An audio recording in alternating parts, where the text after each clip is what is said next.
Congress party అధికారంలోకి వచ్చిన 3 నెలల్లోనే అట్టర్ ఫ్లాప్ అయిందని బీఎస్పీ నేత ఆర్ ప్రవీణ్ కుమార్ అన్నారు. గురుకులాలో స్టూడెంట్స్ ఆత్మహత్యలు చేసుకుంటుంటే సీఎం ఎందుకు స్పందించడం లేదని ప్రశ్నించారు. నిరుద్యోగులు రోడ్డెక్కుతున్నా ఎందుకు ఓదార్చడం లేదంటున్న ఆర్ఎస్పీతో మా ప్రతినిధి లివిల్ రెడ్డి ఫేస్ టు ఫేస్. నేపథ్యంలో బీఆర్ఎస్ తో బీఎస్పీ పొత్తు కుదిరింది. కొద్దిసేపటి క్రితమే ఇరు పార్టీల అధినేతలు చర్చించుకున్నారు. దీనికి సంబంధించి మనతో మాట్లాడడానికి బీఎస్పీ అధినేత స్టేట్ చీఫ్ ఆర్ఎస్ ప్రవీణ్ చెప్పండి సార్, వాళ్ళ పొత్తు ఎందుకు పెట్టుకోవాల్సి వచ్చింది, అసలు ఈ నేపథ్యం ఏంటి?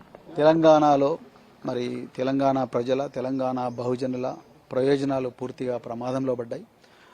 ఈరోజు తెలంగాణలో రాజ్యాంగం ప్రమాదంలో పడ్డది, దేశంలో రాజ్యాంగం ప్రమాదంలో పడ్డది. కేంద్రంలో అధికారంలో ఉన్న బీజేపీ మరి రాజ్యాంగ సంస్థలైన ఈడీ కానీ, సిబిఐ కానీ, లేకపోతే ఎలక్షన్ కమిషన్ ఆఫ్ ఇండియా కానీ, లేకపోతే న్యాయ వ్యవస్థలన్నింటినీ కూడా తన గుప్పిట్లో పెట్టుకొని ఈ దేశంలో ప్రయోజనాలన్నింటి కూడా భంగం వాటిల్లే ప్రమాదం ఉన్నది. దేశాన్ని ఈ విచ్ఛిన్నకర శక్తుల నుంచి రక్షించాల్సిన అవసరం ఉన్నది. కాబట్టి మేము మా బహంజీ కుమారి మాయావతి గారితో మాట్లాడి మరి ప్రాంతీయ పార్టీ అయిన మరి ఈ రాష్ట్రాన్ని గత 10 సంవత్సరాలు పాలించి అదేవిధంగా తెలంగాణ రావడానికి ప్రధాన కారకుడైన మరి బీఆర్ఎస్ పార్టీ తర్వాత దాని అధినేత శ్రీ కేసీఆర్ గారు వారితో మాట్లాడతామని చెప్పేసి వారితో పర్మిషన్ తీసుకున్నాం.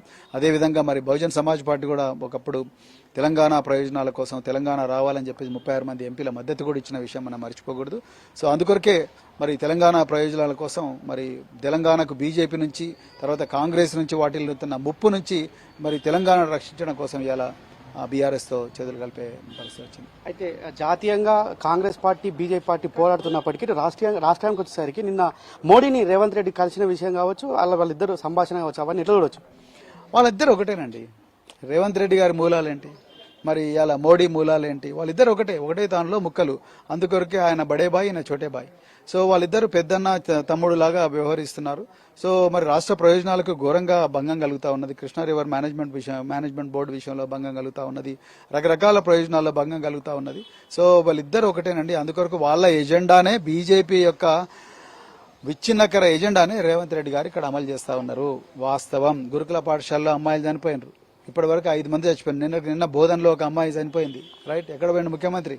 ఎందుకు ఒక స్టేట్మెంట్ ఇవ్వడం లేదు? ప్రార్థనా మందిరాల మీద దాడులు జరుగుతున్నాయి. ఎక్కడ పోయిన ముఖ్యమంత్రి? సోకాల్డ్ లౌకికత్వ కాంగ్రెస్ పార్టీ ఏమైంది మరి? వాళ్ళు ఎందుకు ఇస్తలేరు? ఎక్కడ రకరకాల చోట్ల పేద వర్గాల మీద దాడులు జరుగుతున్నాయి. ఎక్కడ పోయింది మరి? హోంమంత్రి ఆయన కాబట్టి అడుగుతున్నా. విద్యాశాఖ ఇవాళ నిరుద్యోగులందరూ మళ్లీ రోడ్ల మీదకి వచ్చిండ్రు. ఆనాడు బీఆర్ఎస్ ప్రభుత్వంలో మాకు అన్యాయం జరిగిందని రోడ్లెక్కిన నిరుద్యోగులు ఇలా కాంగ్రెస్ ప్రభుత్వంలో కూడా రోడ్లెక్కినారు. మరి ఎక్కడ పోయిన ముఖ్యమంత్రి? ఎందుకు వాళ్ళ కన్నీళ్లు దూడడానికి ప్రయత్నం చేస్తలేడు? సో అందుకొరకే వాళ్ళిద్దరు ఒకటేనండి. బీజేపీ అదే విధంగా కాంగ్రెస్ వాళ్ళిద్దరు ఒకటే.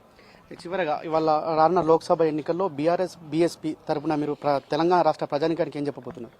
ఇది చాలా గొప్ప చరిత్రలో సువర్ణాక్షరాలతో లిఖించదగ్గ ఒక ప్రయోగం అండి. సో దీనివల్ల తెలంగాణ ప్రజలకు చాలా లాభం జరగబోతున్నది. తెలంగాణలో మరి ముఖ్యంగా బహుజనుల ప్రయోజనాలు కాపాడబడబోతున్నాయి. ఈ రాష్ట్రంలో కాంగ్రెస్ పార్టీ వాళ్ళు 4 నెలలు అట్టర్ ఫ్లాప్ అయినరు. సో వీళ్ళ వల్ల ఏమీ కాదు. ఇది ప్రజా పాలన కాదు, ప్రజా పీడన. నిజంగా చెప్తున్నా, ప్రజాపీడన. వీళ్ళ 6 గ్యారంటీలు కాదు. తెలంగాణలో పేద ప్రజల ప్రాణాలకు గ్యారంటీ లేదు, వాళ్ళ హక్కులకు గ్యారంటీ లేదు, వాళ్ళ రాజ్యాంగానికి గ్యారంటీ లేదు.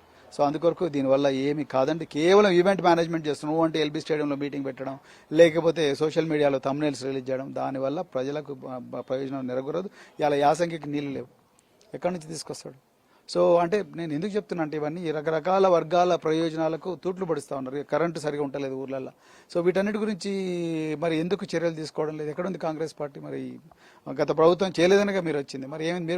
మీరు చేయలేకపోతున్నారు. సో అందుకొరకు ఈ పార్టీకి కాదండి. చివరిగా ప్రజాభవన్ ప్రగతి భవన్ మేము ప్రజాభవన్ చేశామని చెప్తున్నారు కానీ ఇవాళ అదే ప్రజాభవన్లో వేల కొద్ది ధర్నాలు జరుగుతున్నాయి. 1000 మంది ధర్నాలు పార్టిసిపేట్. ఇవాళ 2008 డిఎస్సీ అభ్యర్థులు ఇంకా ధర్నా చేస్తున్న పరిస్థితి.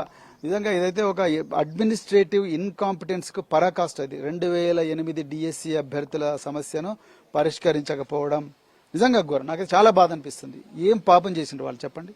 2008 నుంచి ఇప్పటి వరకు కూడా పోరాడుతున్నారు. ఒకరోజు అయితే సంక్షేమ భవన్ 7 అంతస్తులకి చచ్చిపోతామని నిలబడ్డారు. సో కనీసం వాళ్ళ మీద కన్నీళ్లు కనికరం కలగాలి కదా మరి ముఖ్యమంత్రికి. ఎందుకు వాళ్ళ గురించి పట్టి తిప్పి కొడితే 200-300 మంది ఉన్నారు. వాళ్ళ సమస్య కూడా పరిష్కరించడం లేదు. అందుకొరకు ఈ రాష్ట్రంలో కాంగ్రెస్ పార్టీతో ఏ విధమైన లాభం తెలంగాణ ప్రజలకు జరగదు.